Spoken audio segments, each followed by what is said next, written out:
I'm Shane Farmer, this is Dark Horse Rowing, and today we're talking about why your rower isn't working for you and what you can do to get more out of it to give you better workouts every day.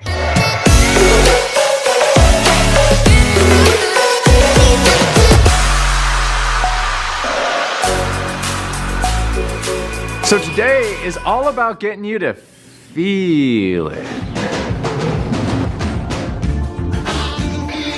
on the machine so that you can feel a little bit more comfortable and that you know what you're looking for when it comes to the workouts, because frankly, that's the hardest part. What exactly is it that we're trying to feel? I think that's the important question that we answer first before we get into how we change that feel. It goes by different names and you can call it whatever you like, but essentially the feeling that we're looking for is the machine pushing back against you so that you can get a workout.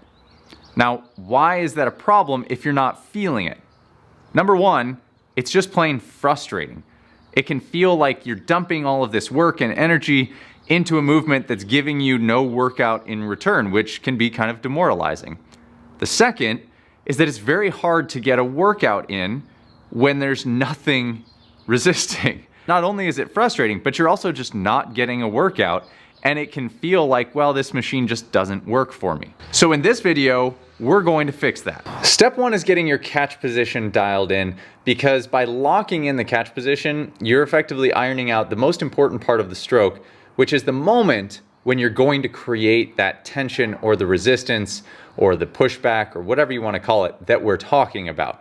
When you lock that in, it's going to pay big dividends on the back end, so it's worth spending the time ironing it out. So my method for this is called the 2-minute catch. It's very simple. You spend 2 minutes in the catch. Now the hard part about this is knowing what is the right catch, but unless you've spent time there, there's no way of knowing that, and thus the 2 minutes that we spend in this catch. Now I'd encourage you to do this numerous times, especially in the first couple weeks as you're getting used to this. Do this daily. Practice sitting in the catch for 2 minutes. To get there, all we need to know is this little mental checklist that we set for ourselves of what the catch position is.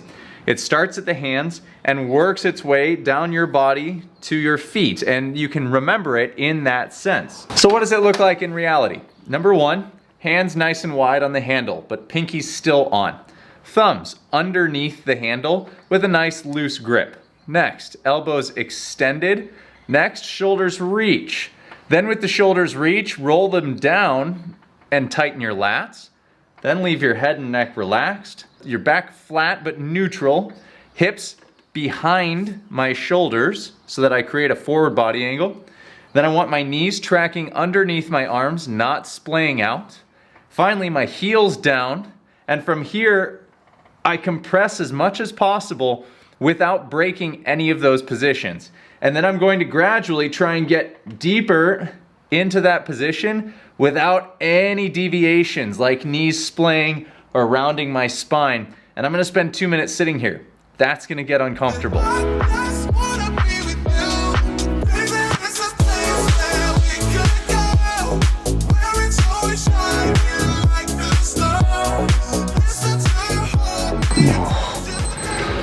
Ooh. You're going to feel it. I promise. Next, we need to establish how you actually put tension on the handle after correcting and creating a better catch position. Now, to understand how we want to get the flywheel moving, I'm going to use an analogy from an event that many of us have seen. It's the strongman truck pull. In the truck pull, there's a long rope attached to the bumper of a truck in which the athlete has to get the truck moving and try to get it across a finish line. Now, how does that relate to what we're doing? Well, let's look at the way in which we actually get a truck moving like that. So here's my truck.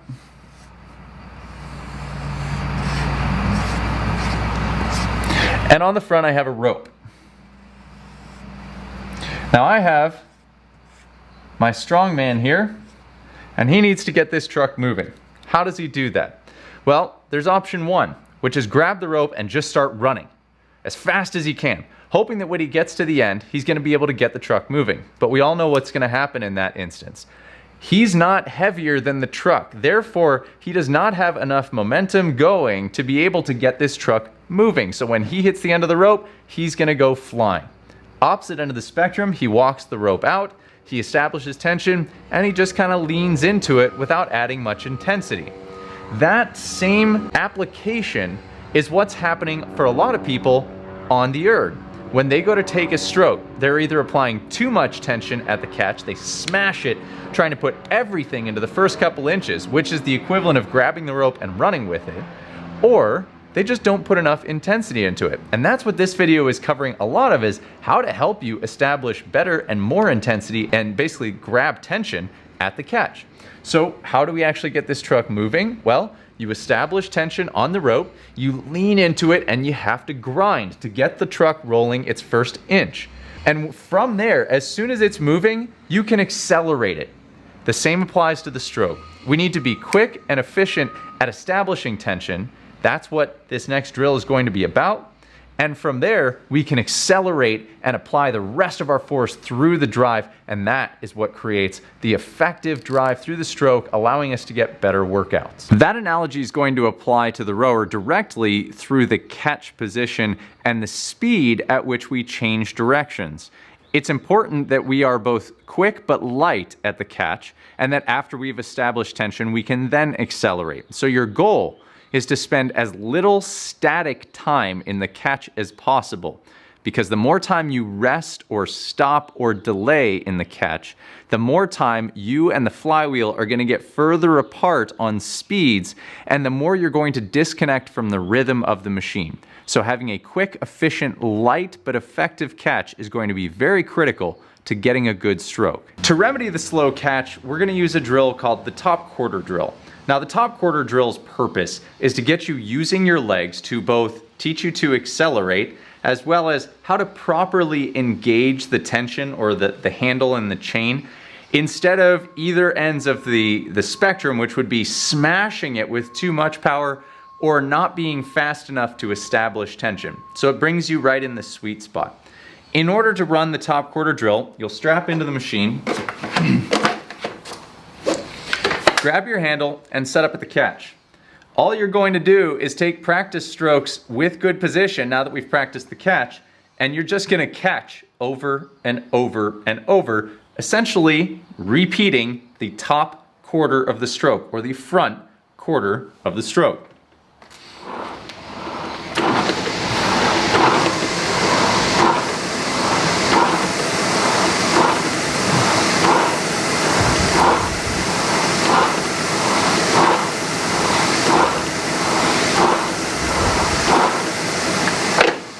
And you're going to repeat that over and over with the objective of making sure that the body stays in good position, the arms stay long, the trunk stays locked in place, and that it's the legs that learn how to push and establish tension. And once you have the tension, you can accelerate against it through the rest of the drive.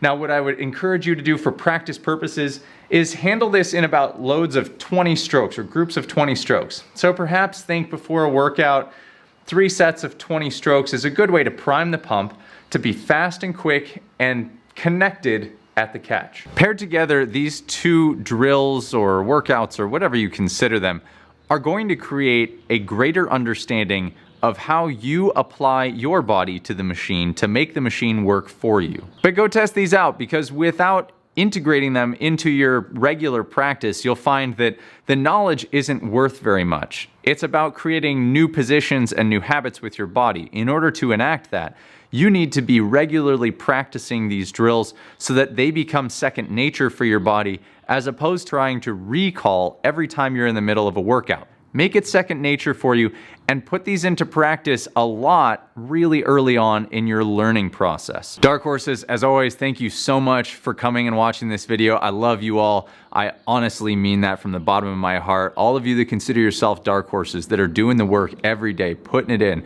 knowing where you want to go and steering your life in that direction, we're here for you, because I love you guys and I want to support you along your journey. So with that being said, thank you so much for tuning into this video. Make sure that you subscribe and hit that bell next to it so that you can get alerted whenever we come out with a new video. And as always, we'll see you on the other side. Hey, thanks for watching the video. If you enjoyed this and you're looking for more and you want workouts, continuous coaching from me and my other coaches in our private Facebook community, it's our monthly workout program. It's $39 a month. Just go over to darkhorserowing.com/athlete to sign up now.